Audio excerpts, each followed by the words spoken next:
하나님 말씀 누가복음 1장 26절입니다. 누가복음 1장 26절.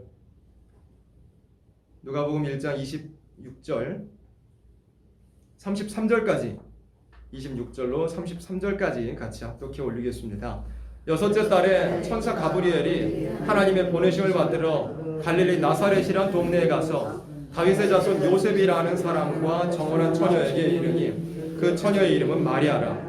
그에게 들어가 가로되 은혜를 받은 자여 평안할지어다 주께서 너와 함께 하시도다 하니 처녀가 그 말을 듣고 놀라 이런 인사가 어찌함이고 생각하매 천사가 일러 가로되 마리아여 무서워 말라 네가 하나님께 은혜를 얻었느니라. 보라 네가 수태하여 아들을 낳으리니 그 이름을 예수라 하라. 저가 큰 자가 되고 지극히 높으시니 아들이라 일컬을 것이요 주 하나님께서 그 조상 다윗의 위를 저에게 주시리니 영원히 야곱의 집에 왕 노릇하실 것이며 그 나라가 무궁하리라. 아멘. 천사 가브리엘이 마리아 처녀였던 마리아에게 나타나가지고 예수님이 너를 통하여서 잉태되시고 또 이 땅에 나시게 될 것을 미리 알려주는 그런 일이 있었습니다. 그런데 이 너를 통해서 나게 될 그리스도 예수님이 어떤 분이시냐라는 것을 천사가 설명을 해줄 때 31절에 보라 처녀가 수태하여 아들을 낳으리니 그 이름을 뭐라고 한다 그랬어요? 예수라 하라 그렇게 했죠. 예수라는 이름의 뜻이 뭐라고 그랬어요? 자기 백성을 저희 죄에서 구원할 자이심이라 그랬죠. 요셉에게도 알려주시는 일이 있었죠. 그리고 32절에 저가 큰 자가 되고 지극히 높으시니 아들이라 일컬을 것이요 주 하나님께서 무엇을요? 그 조상 다윗의 위를 저에게 주시리니 했어요. 너를 통해서 나게 될 그 예수님을 통하여서 예수님에게 하나님께서 그 조상 다윗의 위를 저에게 주시리니 한 겁니다. 다윗의 위, 이 위자가 왕위를 뜻하는 거잖아요. 다윗에게 주셨던 그 왕권의 축복을 왕권을 예수님을 통해서 이루실 것을 약속을 한 거였어요. 그리고 33절에는 어디에 왕 노릇 하신다 그랬어요? 영원히 야곱의 집에 왕 노릇 하실 것이며 그 나라가 무궁하리라 그랬습니다. 야곱의 집에 왕 노릇 하신다고 마리아를 통해서 말씀을 하셨어요. 사실 이 말씀은 다윗의 왕위에 앉아가지고 야곱의 집에 왕 노릇 한다는 말씀은 초림에 당장에 이루어질 말씀은 아니었어요. 근데 저번 시간에도 설명한 것처럼 그 육적인 아버지가 되는 요셉에게는 처녀가 잉태하여 아들을 낳으리니라는 그 말씀으로부터 시작해서 예수님의 알파를 설명을 했고 이 육적인 어머니가 되는 마리아에게는 이 너를 통해서 나실 그 예수님께서 초림의 모든 과정을 거쳐가지고 그 이후에 인간 종말에 동일하신 예수님께서 재림하셔가지고 무엇을 하실 것인가를 다 말씀을 했던 거예요. 그래서 다윗의 왕위에 앉아가지고 다윗과 같이 왕 노릇하셔서 야곱의 집에 왕 노릇하실 것을 말씀을 하셨어요. 다윗과 같이 다윗이 이 구약 성경에서 이 예언적인 예표적인 다윗의 왕국을 이루었던 것처럼 예수님께서 하나님의 택한 백성들의 왕이 되어서 나라를 이루실 것을 말씀한 거고 특별히 그 나라가 이루어지는 위치가 어디냐를 말씀을 할 때 야곱에게 이 믿음의 조상 야곱에게 약속하셨던 이 땅에서 예수님의 왕 노릇 하시는 나라가 이루어질 것이라는 것을 마리아에게 너에게 예수님이 잉태된다고 하면서 천사가 그 예수님께서 마지막에 오셔서 하실 일에 대해서 분명히 알려줬던 거예요. 그러나 예수님의 사실 성탄이라는 게 있잖아요. 목적을 두고 오셨던 거예요. 예수님의 성탄이라는 것이 목적을 두고 오셨었는데 그 목적이 뭐냐면 많은 기성교회 신앙인들은 딱 베드로 계통의 사명 한 개까지만 알죠. 우리를 위하여 죽으러 오셨다는 거. 우리의 죄를 대속하기 위하여 피 흘리러 죽으러 오셨다는 것만 알고 딱 거기에 한 개만 두고 성탄을 기념하잖아요. 근데 우리 여호와설교회 예언의 말씀을 아는 우리 입장에서 천연왕국의 비밀을 아는 우리 입장에서는 예수님의 성탄이 우리의 죄를 사해 주실 뿐만 아니라 결국에는 천연왕국을 이루기 위한 그런 위대한 출발이었다는 것을 알게 되는 거예요. 천연왕국을 이루기 위한 위대한 출발, 모든 예언이 이루어지기를 예수님의 동정의 잉태로부터 이루어지기를 시작하고 이제 모든 예언이 예수님의 재림을 통하여 완성이 될 때 이 땅의 아름다운 새시대 천연왕국이 이루어진다는 것을 우리가 알고 있기 때문에 그래서 예수님께서는 어쨌든 죄로 말미암아 에덴 동산을 잃어버렸잖아요. 근데 예수님께서는 그 에덴 동산을 회복하러 초림도 재림도 역사하시는 거예요. 초림의 역사는 각 개인의 안에 있는 이 죄를 자기가 짊어지셔가지고 믿는 모든 자들을 용서해줘 버리는 거예요. 그럼 믿는 사람들 안에 믿는 사람들에게는 이제 죄의 문제가 해결이 돼버린 거예요. 지옥 갈 죄는 다 해결이 돼버렸어요. 그 다음에 약속하신 대로 성령을 보내어 주셔가지고 이제 그 인격이 죄와 상관없는 완전 성결에 이르기까지 역사하시는 거예요. 그러면 택한 모든 백성들이 믿고 성령의 역사에 순종하기만 하면 이제 죄 없는 사람이 이제는 되어가는 거예요. 그러고 나서 그게 초림으로부터 시작된 지금까지의 역사였어요. 그 다음에 예수님 재림하셔가지고는 믿지 않는 모든 자들이 죄악된 세상을 다 심판을 해버리는 거예요. 그럼 이 세상에 죄가 남아있어요? 안 남아있어요? 안 남아요. 왜? 택한 백성들은 믿고 회개했고 성령의 역사로 죄와 상관없는 사람이 돼버렸어요. 믿는 사람들의 죄의 문제는 해결이 돼버렸어요. 그럼 믿지 않은 모든 사람들은 어떻게 해버려? 재림하셔서 심판해버려요. 그럼 이 세상에는 죄가 더 이상 남아있지 않게 되는 거예요. 그럼 당연히 자동적으로 무엇이 이루어지게 되냐면 천년왕국이 이루어지게, 천년왕국 에덴 동산이 회복이 되는 거예요. 죄로 말미암아서 잃어버렸던 에덴 동산을 예수님 초림과 재림의 역사로 죄를 사해주고 용서해주는 역사와 마지막에 죄를 심판해버리는 역사를 통해서 이걸 종합하니까 죄가 이제는 완전히 없어지는 거예요. 그러니까 죄의 문제가 해결이 되니까 이 땅에 더 이상 죄가 남아있지 않게 되니까 자동적으로 죄로 말미암아 잃어버렸던 에덴 동산이 이제는 마지막 때 초림과 재림의 역사로 말미암아 다 회복이 되게 된다는 그런 말씀이에요. 그래서 예수님의 탄생이라는 것, 성탄이라는 것은 분명히 목적을 두고 출발하시는 거예요. 사람도 건물을 지어 올린다 그러거나 뭐 공장을 짓는다 그러면 끝에 어떻게 이런 공장을 어디에다 무슨 기계를 놓고 집은 방을 어디다 놓고 화장실은 어디다 놓고 다 계획을 해놓고 처음에 한 삽을 떠서 삽을 뜨듯이 예수님께서도 하나님께서도 모든 구속의 역사를 시작하실 때 끝을 이미 정해두시고 미리 아시고 미리 정해두시고 예수님의 탄생 아들을 이 땅에 내어 보내셨던 거예요. 그러니까 마리아를 통한 요셉을 통해서는 모든 예언이 출발되는 그 시점 처녀가 잉태하여 아들을 낳는다는 그 이사야 7장 14절로부터 예언이 시작될 걸 말씀했고 이 마리아를 통해서 말씀할 때는 다윗의 위에 앉아가지고 야곱의 집에 왕 노릇하신다는 그 예수님의 모든 역사의 완성 결말에 대해서 설명을 해준 거였어요. 그래서 우리가 오셨던 예수님을 믿음과 동시에 그때로부터 모든 예언이 이루어져 오늘에까지 이르렀고 앞으로도 모든 예언이 이제 이루어져서 모든 예언이 이제 성취되는 그 시점은 예수님께서 다윗과 같이 왕 노릇하실 때 야곱의 집에 왕 노릇하신다는 것을 우리는 알고 믿습니다. 그래서 다윗과 같이 다윗의 위에 앉아서 야곱의 집에 왕 노릇하실 그 나라 그 시대를 우리가 소망하여 나아가고 있는 것입니다. 그런데 우리가 그 나라에 들어갈 사람이 되기 위해서는 그 나라를 칭하실 때 다윗의 왕국이라고 칭하기도 하셨고 또 야곱의 집에 왕 노릇한다고도 하셨는데 우리가 그 사람들의 이름이 왜 붙었는가를 알고 있잖아요. 다윗과 같은 사람도 왜 하나님께서 다윗과 같은 사람으로 나라를 세우게 하시고 그 나라가 마지막에 예수님 이루실 나라의 그 명칭이 다윗의 그리스도의 왕국이라고 하기도 하지만 다윗의 왕국이라고 했는지를 우리가 알잖아요. 다윗이 어떤 사람이었어요? 정말로 하나님의 영광만을 위하여서 살고 싶어하는 그런 사람이었어요. 다른 어떤 것을 개의치 아니하고 오직 하나님의 영광만을 위하여서 살고 싶어하는 그런 사람이었어요. 그래서 사도행전 13장에도 하나님의 마음에 뭐한 자라 그랬어요? 합한 자라고 말씀을 했었어요. 다윗은 평생의 모든 것이 여호와의 싸움을 싸우는 사람이었고 성전 하나 지어드리기를 사모해서 그 평생의 모든 것들을 다 성전을 위해서 다 드린 사람이었어요. 그런 사람이에요. 또 찬양하기를 기뻐하고 영광 돌리기 기뻐하고 또 시편을 기록하기를 기뻐하고 그런 사람이에요. 영광만을 위해서 살았던 거예요. 하나님의 영광만을 위해서. 그리고 다윗이 그런데 그 과정에 이 왕의 자리에 가기까지는 가는 자리가 쉽지는 않았죠. 쫓겨난 자들하고 자신도 쫓기는 사람이었으니까 억울하고 원통하게 쫓기는 사람이었잖아요. 그런데 주변에도 쫓겨난 사람들, 환난당한 자들, 빚진 자들이 모여가지고 함께 으쌰으쌰 해가지고 하나님만 바라보면서 나아갈 때 그 예언적인 다윗 왕국을 이루게 됐던 거거든요. 마지막 때도 동일하게 미가 4장에 있는 말씀처럼 뭐 쫓겨난 자, 저는 자, 환난당한 자들이 모여가지고 다윗과 같이 하나님만 바라보고 나아갈 때 예수님께서 이루시는 그 다윗의 왕국에 들어갈 사람이 된다는 것을 우리가 이미 알고 있습니다. 그리고 또 무슨 집이라 그랬냐면 야곱의 집이라 그랬잖아요. 그래서 야곱의 집에 왕 노릇하실 예수님의 그 나라에 들어가기 위해서는 우리도 야곱과 같은 사람이 돼야 된다는 것을 알아야 된다 이겁니다. 물론 우리가 다 알고 있죠. 야곱이 어떠한 사람이었는가를 알면 그 나라 야곱의 집에 왕 노릇하신다고 하셔서 설명하신 그 천년왕국에 누가 들어갈 것인지를 알 수 있는 거예요. 야곱에게 언약하신 말씀대로 이 땅의 축복이 예수님 천년왕국을 통해서 이루어지는데 그 나라에 들어갈 사람은 나도 야곱과 같은 사람이 되어야 그 땅, 그 나라에 들어갈 수 있다 이것입니다. 그럼 우리가 다 잘 알고 있지만 야곱이라는 사람이 어떤 길을 갔는지 그냥 성경 본문 쭉 읽어 내려가면서 한번 다시 새겨보도록 하겠습니다. 창세기 25장 말씀으로 가봅니다. 창세기 25장.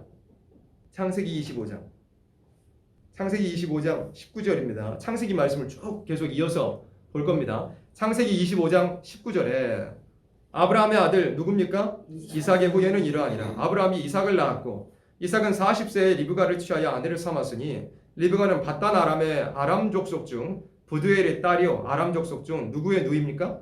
라반의 누이였어요. 이삭의 아내 리브가가 라반의 누이였어요. 21절에 이삭이 그 아내가 잉태하지 못함으로 그를 위하여 여호와께 간구하매 여호와께서 그 간구를 들으셨으므로 그 아내 리브가가 잉태하였더니 아이들이 어떻게 했어요? 그의 태 속에서부터 싸우는 거예요. 서로 싸우는지라 그가 가로되 이 같으면 내가 어찌할꼬 하고 가서 여호와께 묻자온데 여호와께서 그에게 이르시되 무엇이요? 두 국민이 내 태중에 있구나. 두 민족이 내 복중에서부터 나누이리라. 이 족속이 저 족속보다 강하겠고 큰 자는 누구를요? 어린 자를 뭐 한다고요? 섬기리라 하셨더라 그랬어요.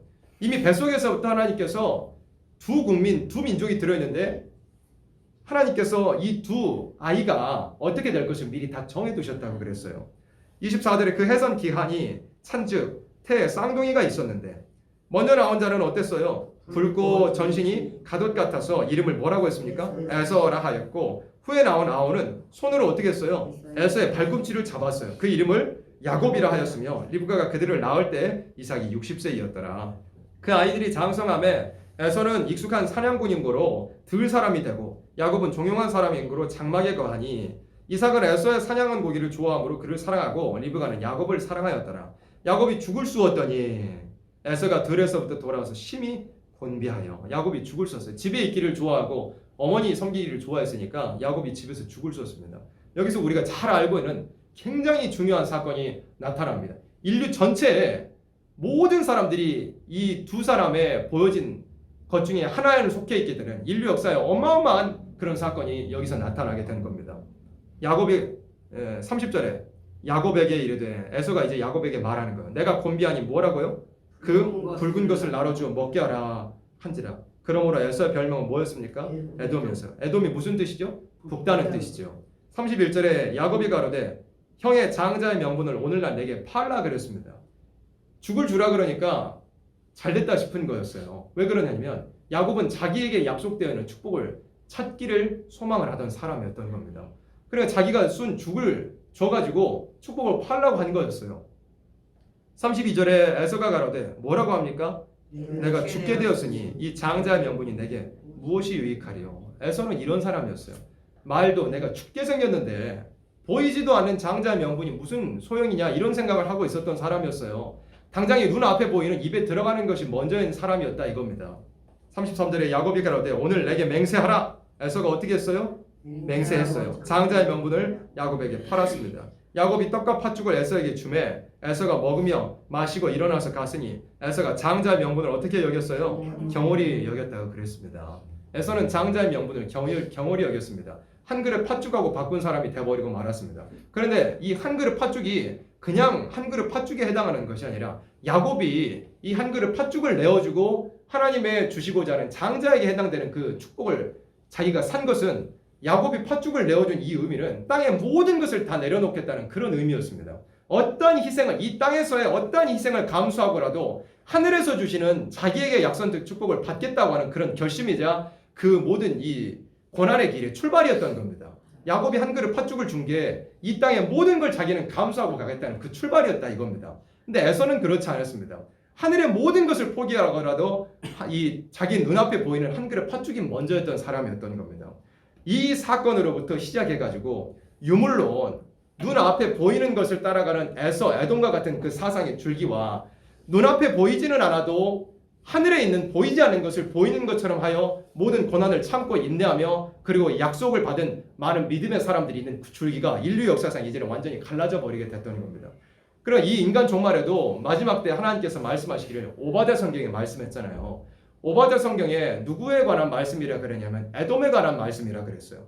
그 오바댜 성경이 무슨 말씀이냐면 믿음의 조상 아브라함이 있고 아브라함을 통해서 이삭이 나고 이삭을 통하여서 에서와 야곱이 난 거예요. 그러니까 에서는 원래는 아브라함과 이삭으로부터 이어지는 장자의 줄기라 이거예요. 그 믿음의 조상의 장자의 줄기인데 에서는 그걸 받을 만한 사람이 못 됐던 겁니다. 물론 하나님께서 정해두셨지만 땅의 것을 위하던 사람이므로 원래는 아브라함과 그러니까 우리가 흔히 성경에도 그렇듯이 아브라함과 이삭과 야곱의 하나님이라고 하는데 원래 그냥 일반적인 질서로 생각을 한다면 아브라함과 이삭과 에서의 하나님이 돼야 되는 거예요. 장자로 낳기 때문에. 그러나 에서는 그런 사람이 되지를 못했습니다. 눈에 보이는 게 먼저였어요. 유물론의 시작이 되었던 겁니다. 그런데 야곱은 그 모든 땅의 것을 감수하고라도 하늘의 축복을 받기를 소망했습니다. 그리고 여기서부터 시작된 그 이 두 사상의 이 다툼이, 싸움이 인간 종말에까지도 이어질 걸 말씀한 게 무슨 성경이라고요? 오바댜 성경이에요. 오바댜 성경에 에돔에 관한 경고라고 말씀하시면서 한 하나님의 족속이라 할지라도, 한 하나님의 백성이라 할지라도, 한 교회 안에서, 한 하나님의 백성 안에서도 에서와 같이 땅을 보고 살아가는 사람이 있는가 하면 야곱과 같이 미약하게 되고 심히 어렵게 될지라도 하늘의 축복만을 바라보고 가는 사람이 있을 것을 말씀을 한 거예요. 그 오바댜 성경은 에돔에 관한 경고란 게 아예 이방 붉은 세력을 뜻한 게 아니에요. 그 사람들의 사상과 다름없이 한 하나님의 자녀라는 사람들이 이 땅의 것을 바라보고 살아갈 때 망하게 된다는 것을 말씀한 게 오바댜 성경이에요. 우리 회개교회 강의에 그렇게 돼 있잖아요. 한 하나님의 자녀이지만 땅의 것을 바라보는 에서와 같이 됐을 때 하늘에 보이지 않는 축복을 경홀히 여기고 눈에 보이는 것을 따라가는 에서와 같이 누가 교회 안에서 한 하나님의 자녀라고 하면서 에서와 같이 됐을 때 망하게 될 것을 말씀했고 야곱은 당장은 미약하지만 하늘의 것을 사모하고 나갈 때 결국에는 이 세상을 심판하고 아름다운 새 시대를 이룰 것을 말씀한 게 오바댜 성경이었어요. 여기 창세기 25장에서 그 싸움이 출발해가지고 인류 종말에까지도 이어진다는 것을 분명히 말씀을 했습니다. 그 다음에 이렇게 야곱은 이 땅의 모든 것을 포기하더라도 그걸 감수하고 하늘의 축복을 받기를 소망했던 사람이었어요. 그런데 에서는 그렇지 않았어요. 그리고 창세기 27장으로 넘어갑니다. 창세기 27장 5절입니다. 27장 5절에 이삭이 그 아들 에서에게 말할 때 이삭이 뭐라고 그랬었냐면 이제 이삭이 나이가 많으니까 자식들한테 축복하려고 했던 거예요. 에서가 장자였으니까 이리 준비해서 축복받을 준비를 해라 그랬는데 리브가가 그것을 들었죠.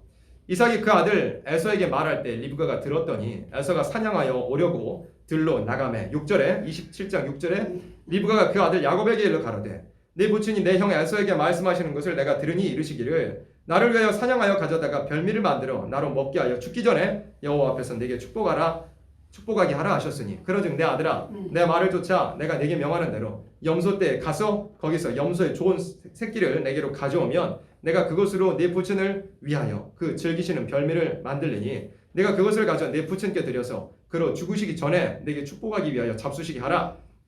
야곱이 그 모친 리브가에게 이르되 내 형 에서는 털사람이요 나는 매끈매끈한 사람인즉 아버지께서 나를 만지실진데 내가 아버지께 속이는 자로 배일지라 복은 고사하고 저주를 받을까 하나이다. 어미가 13절 합독합니다. 어미가 그에게 이르되 내 아들아 너의 저주는 내게로 돌리리니 내 말만 좇고 가서 가져오라. 아멘. 야곱이 염려하게 됐어요. 본인에게 축복되어 있는 분명히 약속된 자기 축복이에요. 자기 축복을 자기가 받는 것뿐인데 그 형의 모든 성품을 알고 있었기 때문에 그 두려움이 들었던 겁니다. 그때 어머니 리브가가 해야 될 역할을 했던 겁니다. 혹시 원래 자기에게 약속되어 있는 축복이므로 저주가 나올 리도 만무하잖아요. 축복이 하나님께로부터 나오는 거기 때문에. 그런데 리브가는 혹시 저주가 나올지라도 그 저주는 내가 받을 테니까 너는 복받을 길로 가라. 아버지께 들어가서 축복을 받아라고 했던 겁니다. 그러니까 우리가 그 야곱의 집에 왕노릇하시는 예수님의 나라에 들어가기 위해서는 우리 자신도 이 땅의 모든 것을 감수하고라도 하늘의 축복과 바꿀 수 있는 그런 사람이 돼야 될 것이고 또한 야곱이 야곱 되기 위해서는 부모님도 야곱을 야곱으로 만들기 위한 신앙이 있어야 된다 이겁니다. 리브가는 자식이 야곱이 그 야곱 되기를 원했던 사람이었습니다. 야곱이 야곱에게 약속된 축복을 받기를 소망했던 사람입니다. 14절에 그가 가서 취하여 어미에게로 가져왔더니 그 어미가 그 아비의 즐기는 별미를 만들었더라. 그래가지고 들어가서 축복을 받았어요. 그러니까 야곱의 집에 왕노릇하시는 그 예수님의 나라에 우리가 들어가기 위해서는 우리 자신도 이 땅의 것을 포기하고 감수하는 신앙이 돼야 되고 그 부모님으로 또 우리 자식이 야곱 되기를 원하는 사람이라면 리브가와 같이 혹시 저주가 있더라도 내가 그걸 감수하겠다. 너는 복받을 길로 하라고 하는 그런 부모님이 돼야만 야곱의 집에 왕노릇하시는 그 나라에 들어갈 수가 있다 이 말입니다. 우리가 다 리브가 같은 신앙을 가지기를 꼭 원합니다. 다들 꼭 아멘 한번 해보시기 바랍니다. 그걸 지금까지도 감수해 오셨겠지만 야곱이라는 것은 굉장히 현실적이어야 됩니다. 그냥 말씀으로만 내가 리브가와 같이 되고 내 자식이 야곱 되기를 원한다고 하는 그건 아멘은 될 수 있어도 실제로 그게 내 지식으로 내 귀에만 머물러 있는 것이 아니라 실제로 내가 결단할 수 있는 그런 결심이 우리에게 있어야 돼요. 그래야만이 나 자신도 야곱이 되고 내 자식도 야곱으로 갈 수 있게 하는 겁니다. 이제 야곱이 어머니의 말씀에 순종해가지고 축복을 받으러 들어갔어요. 받았죠. 그 다음에 43절로 내려가 봅니다. 43절로 내려가서 27장 43절에 내 아들아 내 말을 조차 일어나 하란으로 가서 리브가가 이제 형 에서가 엄청 화가 났다는 걸 들었죠. 죽이려고 했어요. 죽이려고 하니까 이제 리브가가 아들 야곱에게 말하는 겁니다. 내 아들아 내 말을 조차 어디로 가라고요? 하란으로 가서 내 오라버니 라반에게 피하여 내 형의 노가 풀리기까지 몇 날 동안 그와 함께 거하라. 이 몇 날이라는 게 하루 이틀이 된 게 아니었죠. 장장 20년이라는 시간이 되어버렸습니다. 내 형의 분노가 풀려 네가 자기에게 행한 것을 잊어버리거든 내가 곧 보내어 너를 거기서 불러오리라. 어찌 하루에 너희 둘을 이르랴. 그랬습니다. 리브가가 자기 오라버니의 집으로 가라고 그랬습니다. 그리고 28장에 넘어와서 그 아버지 이삭도 되어진 사태를 알고서 28장 1절에 이삭이 야곱을 불러 그에게 축복하고 또 부탁하여 가로되 너는 가나안 사람의 딸들 중에서 아내를 취하지 말고 일어나 밧단 아람으로 가서 너의 외조부 부두엘 집에 이르러 거기서 너의 외삼촌 누구요? 라반의 딸 중에서 아내를 취하라.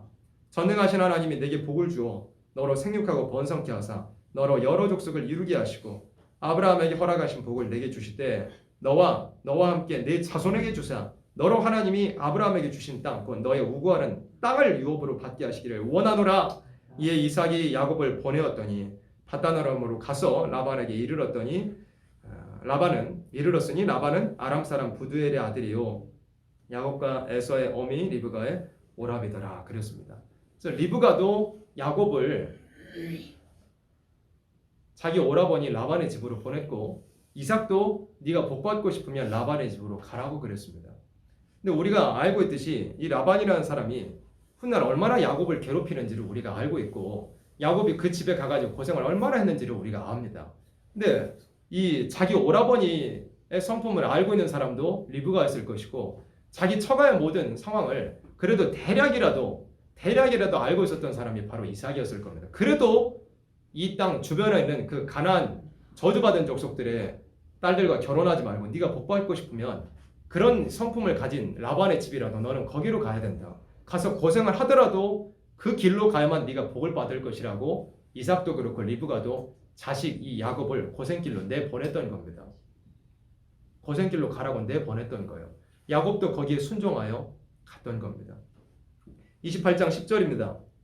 28장 10절에 야곱이 이와 같이 땅의 것을 포기하고 하늘의 축복만 사모하며 또 그 이삭과 리브가 그 부모님도 자식이 복을 받기를 원하는 마음으로 고생길이라도 감수하고 가라고 했을 때 하나님의 축복이 이제 약속이 되었던 겁니다.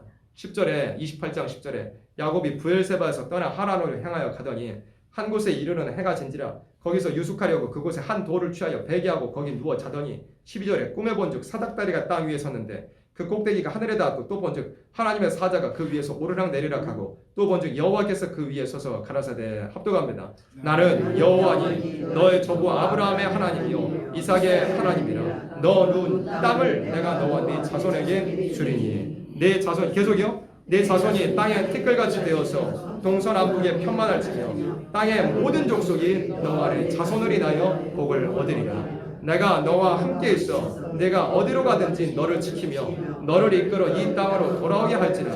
내가 내게 허락한 것을 다 이루기까지 너를 떠나지 아니하리라 하신지라. 아멘. 야곱이 이렇게 하늘의 것만 사모하면서 감수하고 참고 고난 가운데로 돌파하고 들어갈 때 하나님께서 약속을 주셨습니다. 무슨 축복이냐면 땅의 축복에 대한 약속이었어요. 땅의 것을 포기하니까 땅의 축복을 주겠다는 약속이 있었던 겁니다. 야곱에게 주신 이 축복이 제일 큰 축복이었습니다. 야곱이 자기 인생의 말년에도 고백하듯이 자기에게 주신 축복이 제일 큰 축복이었습니다. 자기가 자식들에게 하는 그 축복이 제일 큰 축복이라고 그랬습니다. 그러니까 아브라함이 믿음의 조상이고 너로 말미암아 민족을 이루겠다는 것과 너의 씨로 말미암아 천하 만민이 복을 받으리라는 그 약속이 아브라함에게 있었는데 그 약속이 도대체 무슨 복을 너의 민족이든 너의 씨로 말미암아 세계 만민이 복을 받든 복을 주신다고 민족적인 언약과 세계 민족적인 언약을 주셨는데 정확하게 민족적인 언약이든 세계 민족적인 언약은 무슨 복을 주시겠다는 구체적인 것은 야곱에게 주셨던 거예요. 아브라함에게 두 가지 약속을 크게 볼 때 두 가지 약속을 주셨잖아요. 민족적인 언약을 주셨고 너의 직접 혈통적인 후손이 복을 받을 것이다라는 것과 너의 씨로 말미암아 세계 만민이 복을 받으리라는 그 약속과 언약을 주셨는데 그게 도대체 정확하게 무슨 복을 주시겠냐 하는 것은 야곱에게 주셨던 겁니다. 땅의 축복을 주시겠다는 거였어요. 그래서 구약 시대에 야곱으로 말미암아 아브라함은 그 약속을 받았어도 이삭 하나 아들만 낳았고 이삭도 이제 인정하시는 아들은 야곱 하나였지만 에서는 버린 자였고 야곱은 이제 12아들을 낳아가지고 큰 민족을 이루는 출발이 되었던 겁니다. 그리고 아브라함에게 언약하신 대로 그리고 야곱에게 구체적으로 땅의 축복이라고 말씀하신 대로 야곱을 통해서 민족이 이루어져서 400년 개살이를 하다가 가나안 땅으로 그 약속하신 땅으로 들어갔던 겁니다. 물론 예고편의 역사였고 그 민족적인 후손은 범죄하여가지고 그 축복을 얼마 누리지도 못하고 다 상실을 해버렸지만 그 약속은 여전히 남아있어서 세계 민족적인 언약에 대해서도 너의 씨 예수 그리스도로 말미암아 천하 만민이 복을 받으리라는 그 아브라함에 대한 약속이 도대체 무슨 복이냐 할 때 야곱에게 약속한 땅의 축복이라 이겁니다. 야곱에게 약속하신 그 땅의 축복이 아브라함의 씨로 말미암아 천하 만민이 복을 받는 그 말씀하고 연결이 되는 거예요. 그래서 이 약속이 그런 약속입니다. 야곱이 조상에게 아브라함에게 약속된 그 축복을 이어가는 그 사람으로서 땅의 것을 포기하고 그 축복을 받아 누리려고 나아갈 때 땅의 것을 포기하고 나아가니까 이 땅의 것에 대한 축복을 약속해 주시는 그런 일이 있었다 이겁니다. 오늘 새벽에도 말씀 전한 것처럼 설명하고 전한 것처럼 하나님은 버릴 때 채워주시는 하나님이라는 것을 야곱은 알았던 겁니다. 그래서 이 땅의 모든 걸 다 감수하고라도 하늘의 것 하나 바라보고 나아가는 그 사람이었다 이겁니다. 그리고 우리가 새 시대에 들어가기 위해서는 야곱의 집에 그 나라에 들어가기 위해서는 우리도 야곱과 같은 사람이 돼야 된다 이겁니다. 이 땅의 모든 것을 진짜로 감수하고 나아갈 만한 그런 신앙이 우리에게 있어야 된다 이거예요.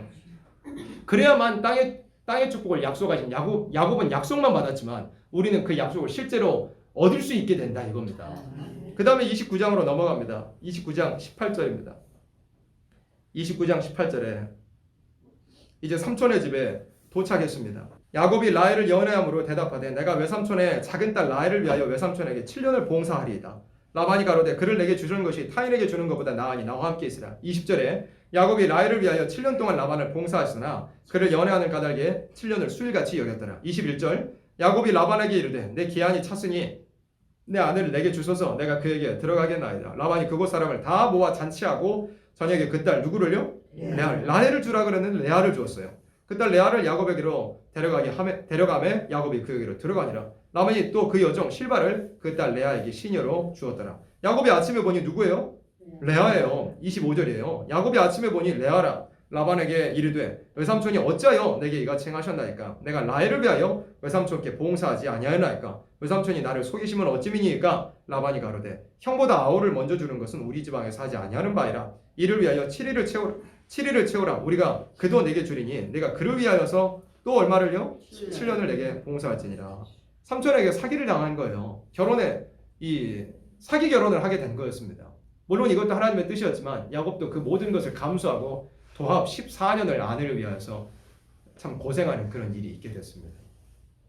28절에 야곱이 그대로 하여 7일을 채우매 라반이 딸 라헬도 그에게 아내로 주고 라반이 또 그 여종 빌하를 그 딸 라헬에게 주어 시녀가 되게 하매 야곱이 또한 라헬에게로 들어갔고 그가 레아보다 라헬을 더 사랑하고 다시 7년을 라반에게 봉사하였더라. 야곱이 이 모든 걸 참을 수 있는 이유가 뭐였겠어요? 자기에게 약속된 축복이 있었기 때문에 그걸 참고 나아갈 수가 있었던 겁니다. 또 부모님의 말씀이 있었잖아요. 네가 거기 가서 아내를 얻으면 하나님께서 형통하게 하실 거라는 그 하늘의 축복이 약속이 있었기 때문에 삼촌이 이렇게 사기를 쳐도 참고 나아갈 수 있었다 이겁니다. 그걸 감수하고 나갔던 거예요. 또 30장으로 넘어갑니다. 30장 25절에 14년이 이제 흘렀습니다. 30장 25절에 라헬이 누구를 낳았습니까? 요셉을 낳았습니다. 야곱이 라반에게 이르되 나를 보내어 내 고향 내 본토로 가게 하시되 저희 이제 돌아가겠습니다. 약속이 있던 그 베델 땅으로 돌아가겠습니다. 그랬어요. 내가 외삼촌에게 일하고 얻은 처자를 내게 주어 나로 가게 하소서. 내가 외삼촌께 한 일은 외삼촌이 아시나이다. 라반이 그에게 이르되 여호와께서 너로 인하여 내게 복 주신 줄을 내가 깨달았노니 네가 나를 사랑스럽게 여기거든 유하라. 또 가로되 네 품삯을 정하라. 내가 그것을 주리라. 야곱이 그에게 이르되 내가 어떻게 외삼촌을 섬겼는지 어떻게 외삼촌의 짐승을 쳤는지 외삼촌이 아시나이다. 내가 오기 전에는 외삼촌의 소유가 적더니 번성하여 때를 이루었나이다. 나의 공력을 따라 여호와께서 외삼촌에게 복을 주셨나이다. 그러나 나는 어느 때나 내 집을 세우리까. 자신이 삼촌에게 사기도 당하고 고생만 하면서 자기가 집을 세우지는 형편은 아직은 못했던 거예요. 31절에 라반이 가로되 내가 무엇을 내게 주랴. 야곱이 가로되 외삼촌께서 아무것도 내게 주실 것이 아니라 나를 위하여 이 일을 행하시면 내가 다시 외삼촌의 양떼를 먹이고 지키리이다 그랬어요. 32절에 오늘 내가 외삼촌의 양떼로 두루 다니며 그 양 중에 무엇을요? 아롱진 자와 점 있는 자와 또 검은 자를 가리어내며 염소 중에 점 있는 자와 아롱진 자를 가리어내리니 이 같은 것이 나면 나의 삭시 되리이다.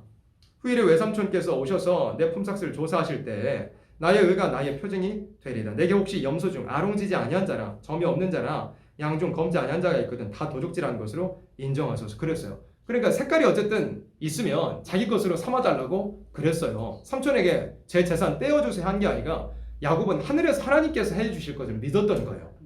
그래가지고 34절에 라반이 가로되 내가 네 말대로 하리라 하고 그날에 그가 수염소 중 얼룩무늬 있는 자와 점 있는 자를 가리고 암염소 중 흰 바탕에 아롱진 자와 점 있는 자를 가리고 양 중에 검은 자들을 가려 자기 아들들의 손에 붙이고 자기와 야곱의 사이를 사흘길이 뜨게 하였고 야곱은 라반의 남은 양떼를 치니라. 야곱이 버드나무와 살구나무와 신풍나무의 푸른 가지를 취하여 그것들의 껍질을 벗겨 흰 무늬를 내고 그 껍질 벗긴 가지를 양떼가 와서 먹는 개천의 물 구유에 세워 양떼에 향하게 하며 그 떼가 물을 먹으러 올 때 새끼를 베니 가지 앞에서 새끼를 뱀으로 어떻게 됐어요? 얼룩얼룩한 것과 점이 있고 아롱진 것을 낳은지라. 그러니까 사람으로는 좀 이상하고 미련한 행동이었지만 하나님께서 야곱을 사랑하셨으므로 땅의 것을 초월한 사람에게 땅의 것도 채워주신 거예요. 그러니까 오늘 새벽에도 본 것처럼 예수님께서 말씀한 것처럼 예수님을 위하여 하나님을 위하여 이 땅의 것을 버린 자들에게는 이 땅에서도 여러 배를 받는다고 약속하신 그 말씀, 그 하나님의 공의의 원리가 야곱에게도 이루어졌던 겁니다. 그러니까 야곱과 같이 이 땅의 것을 내려놓고 가는 사람에게는 모든 것을 채워주시는 하나님이라는 것을 믿는 믿음이 우리에게 필요합니다. 그런 믿음이 있는 사람이라야 세시대 야곱의 집에 들어가서 예수님 왕노릇 하시는 그 나라의 축복을 받을 수 있다 이거예요. 사람이 생각할 때는 걱정스럽죠. 염려스럽죠. 당장에 입에 들어가는 것이 어떻게 되며 생활의 염려, 세상의 염려가 어떻게 되느냐고 많이 걱정도 하고 염려도 하지만 하나님은 살아계시다는 것을 우리가 체험하는 삶이 진짜로 우리에게는 있어야 됩니다. 내려오면 하나님께서 채워놓으신다는 그런 체험이 우리에게 있어야 된다 이거예요. 40절에 야곱이 새끼 양을 구분하고 그 얼룩무늬와 검은빛 있는 것으로 라반의 양과 서로 대하게 하며 자기 양을 따로 두어 라반의 양과 섞이지 않게 하며 실한 양이 새끼를 뵐 때는 야곱이 개천에다가 양떼 눈앞에 그 가지를 두어 양으로 그 가지 곁에서 새끼를 베게 하고 약한 양이면 그 가지를 두지 아니하니 이러므로 약한 자는 라반의 것이 되고 실한 자는 야곱의 것이 된지라. 43절에 합독합니다. 그 사람이 심히 풍부하여 양떼와 노비와 약떼와 나귀가 많았더라. 그랬어요. 땅의 것을 포기하고 축복만 바라고 고생길 같은 그 야곱에게 결국에는 하나님께서 뭐 부족함이 없는 정도가 아니라 차고 넘치도록 채워주시는 일이 있었습니다. 31장 갑니다. 31장에 가니까 야곱이 들은즉 라반의 아들들의 말이 야곱이 우리 아버지의 소유를 다 빼앗고 우리 아버지의 소유로 인하여 이같이 거부가 되었다 하는지라. 야곱이 라반의 안색을 본즉 자기에게 대하여 전과 같지 아니하더라. 그래가지고 이제 20년의 기간이 다 차고 나서 20년의 그 고생의 기간이 다 차고 나서 하나님께서 나타나셔서 말씀하신 대로 자기에게 그 약속이 있었던 베델 땅으로 돌아가기로 작정을 했던 거예요. 그리고 삼촌의 그 아들들의 모든 이 모습들이 안색이 전과 같지 않은 거예요. 심상치가 않길래 야곱이 오직 하나님의 뜻만을 바라보고서 그냥 삼촌에게 말도 안 하고 출발을 했습니다. 삼촌에게 굳이 알리지 않고 출발을 했던 거예요. 하나님의 뜻만 순종하여 가면 하나님이 해결해 주시게 하고 그냥 출발했던 겁니다. 우리가 알고 있듯이 이 이후 구절에 창세기 31장 이후 구절에 라반이 그 소식을 알고 뒤쫓아왔죠. 그때 라반의 마음이 어떻게 돼버렸어요?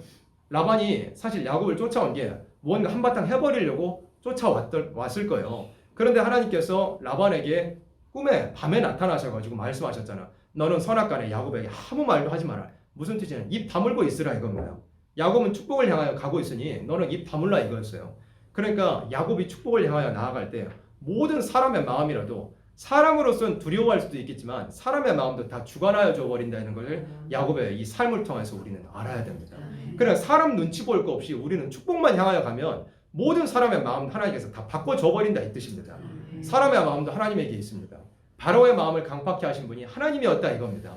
그래 아무리 강팍하고 강한 마귀가 우리를 막고 있어도 정말 중심에 섞인 것이 없이 하늘만 바라보고 가면 그 마음까지라도 바꿔주시는 하나님인 것을 우리는 믿고 가야 됩니다. 라반의 마음을 그렇게 바꿔버리고 입을 닫아버리게 했어요.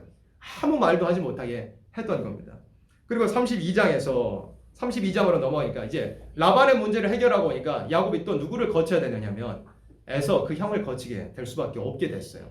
자기를 죽이려고 했던 그 형을 다시 한번 마주할 수밖에 없는 상황이 되었습니다.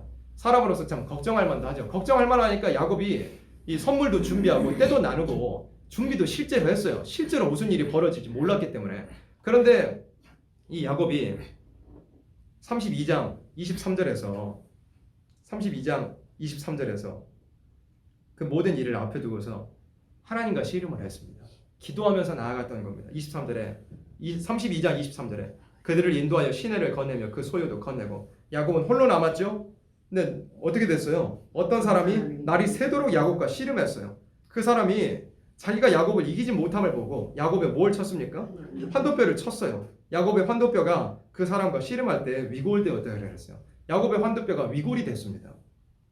그런데도 26절에 그 사람이 가로되 날이 새려하니 나로 가게 하라. 야곱이 가로되 당신이 내게 축복하지 아니하면 가게 하지 아니하겠나이다. 그래 야곱이 환도뼈를 두드려 맞아가지고 위골될 정도였는데도 그 이후에 계속 이제 죽을 때까지 야곱이 절었는데 여기서 두드려 맞아서 절었는데 그랬는데도 불구하고 야곱이 이 사람을 놓지 아니하고 내게 축복해라 그랬던 겁니다. 야곱은 이런 사람이었습니다. 몸이 두드려 맞고 몸이 힘들어도 축복 하나만 바라보고 그걸 다 감수하고 가버리는 그런 사람이었다 이겁니다. 그러니까 27절에 그 사람이 그에게 이르되 내 이름이 무엇이냐 그가 가로되 야곱이니이다. 그 사람이 가로되 내 이름을 다시는 야곱이라 부를 것이 아니라 뭐라고 불러요? 이스라엘이라 부를 것이니 이는 내가 하나님과 사람으로 더불어 겨루 이기었음이니라 그랬어요. 야곱이 축복을 결국은 받아냈습니다. 야곱이 이때 나이가 대략 계산할 때 한 97세 정도 되었겠죠. 야곱이 죽을 때 나이 그러니까 한 50년 동안을 남은 여생을 환도뼈가 위골되어서 그것 때문에 고생을 하면서 살았습니다. 그런데도 불구하고 그걸 다 감수하고 그러다 자기의 축복 내놔라 이거였습니다. 야곱은 정말로 이 땅의 어떤 것을 개의치 아니하고 하늘만 바라보고 살아간 그런 사람이었습니다. 33장으로 넘어가서 이제 이 씨름이 있고 나서 하나님의 보내신 천사와 씨름이 있고 나서 이제 에서를 만나게 됐죠. 1절에 야곱이 눈을 보러 보니 에서가 400인을 거느리고 오는지라 그 자식들을 나누어 레아와 라헬과 두 여종에게 맡기고 여종과 그 자식들은 앞에 두고 레아와 그 자식들은 다음에 두고 라헬과 요셉은 뒤에 두고 이제 아끼는 순서대로 저 뒤로 배치를 한 거예요. 3절에 자기는 그들 앞에서 나아가되 몸을 7번 땅에 굽히며 그 형 에서에게 가까이 하니 에서가 어떻게 해서 죽이려고 그랬습니까? 아니요. 4절 앞서갑니다. 에서가 달려와서 그를 맞아서 안고 목을 먹은 맡기고 그와 입맞추고 피차 오니라. 하나님께서 이 에서의 마음도 녹여버렸어요. 왜? 야곱을 위해서. 에서가 여기서 뭐 하나님께 회개하거나 그랬다는 의미가 아니에요. 에서는 어차피 멸망으로 작정된 멸망의 대표적인 사람이지만 그랬지만 야곱 하는 사람을 위하여서 그 망할 자인 에서의 마음을 잠시 돌이켜줬던 거예요. 그래 축복만 사모하면 사람의 마음이도 뭐고 다 하나님께서 주관해 주신다는 것을 우리가 믿고 나아가면 그래 사람 눈치 볼 것이 하늘만 바라고 나아가면 된다 이거예요. 그렇게 됐습니다. 그리고 16절로 내려옵니다. 33장 16절에 이날에 에서는 어디로 갔습니까? 세일산으로 자기의 이 거주지로 갔고 야곱은 어디로 갔어요? 숫곳에 이르렀어요. 그러니까 야곱이 여기서 또 하늘의 것만 바라보고 나아가는 일이 있어야 되는데 야곱도 여기서 실수하는 일이 있었던 겁니다. 야곱이 어디에 이르렀다고요? 17절에 숫곳에 이르렀어요. 숫곳에 이르러서 뭘 해버렸습니까? 자기를 위하여 집을 지었어요. 여기서 집을 지었다는 게 원래 히브리서 11장에 보면 아브라함도 이삭도 야곱도 어디에 거했다 그랬어요? 장막에 거했다 그랬거든요. 왜요? 자기를 위하여 예비하신 그 한 성 진짜 본향 그걸 사모하면서 이 땅에서는 나그네요 외방에 거하는 것처럼 장막에 살았다 그랬는데 여기 숫곳에서는 집을 지었다 그랬어요. 이 표현 자체가 다 장막을 쳤다고 한 게 아니라 집을 쳤다고 한 게 아니라 여기서는 집을 지어버렸어요. 그래 야곱이 얼른 베들로 가야 되는데 무슨 사정이 있었는지는 몰라도 어쨌든 거기다 집을 지었어요. 짐승을 위하여 또 어떻게 했어요? 우리간을 지었어요. 거기에 그러니까 얼마 머물렀는지는 몰라도 야곱이 그렇게 해버렸던 거예요. 얼른 가야 되는데 우리간을 지은 거로 그 땅 이름을 뭐라고 불렀어요? 숫곳이라고 불렀어요. 야곱이 바다나라면서 평안히 가나안 땅 세겜성에 이르러 이제 숫곳에서 얼마간 있다가 집도 짓고 우리간도 짓고 거기서 있다가 또 어디로 가게 되면 세겜성에 이르렀습니다. 세겜성에 이르러 성 앞에 그 장막을 치고 그 장막 친 밭을 세겜의 아비 하몰의 아들들의 손에서 은 100개로 사고 그 밭을 또 샀어요.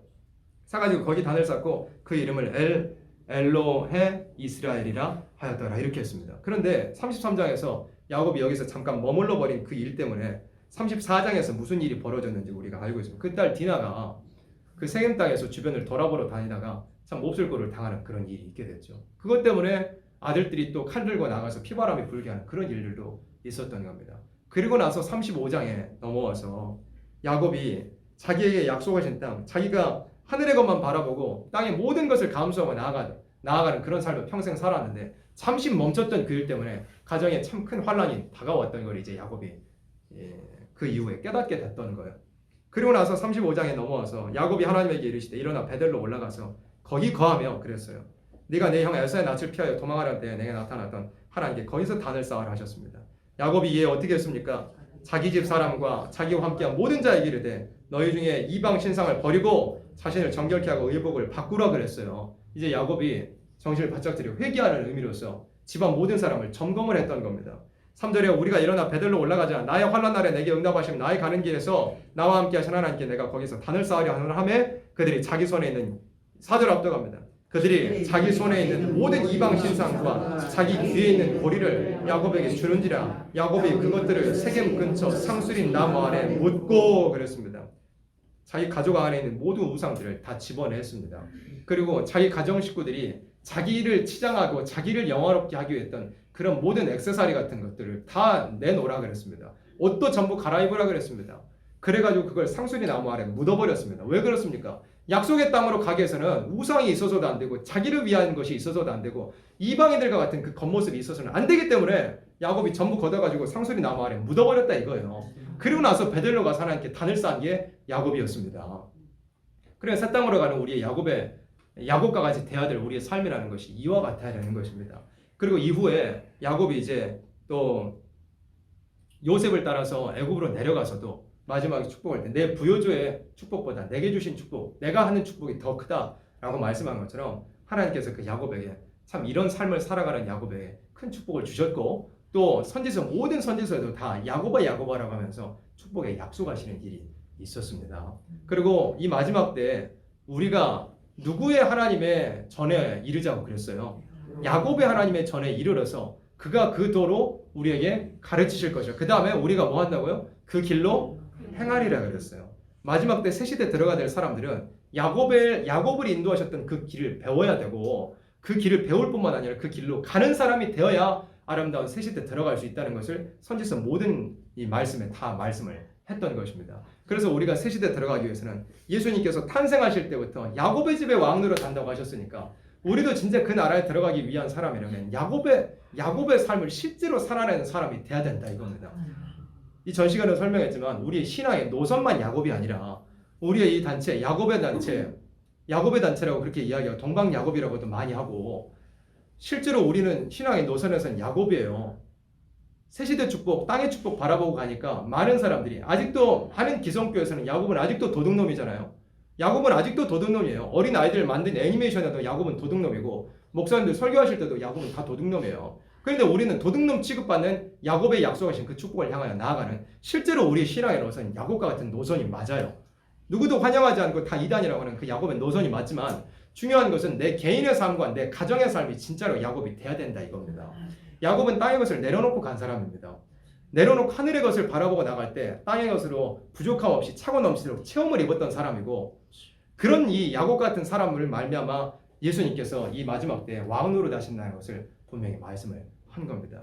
그래서 우리가 지금까지 걸어온 길도 다 야곱과 같은 길을 걸어왔지만 진짜 현실적으로 자신의 삶을 돌아보면서 내가 야곱이 되어 있는가 하는 것을 돌아볼 필요가 올 한해는 반드시 있을 것입니다. 꼭 야곱의 집에 왕노라시는 그 나라의 축복을 다 받아 누리는 우리가 꼭 되시기를 바랍니다. 아멘.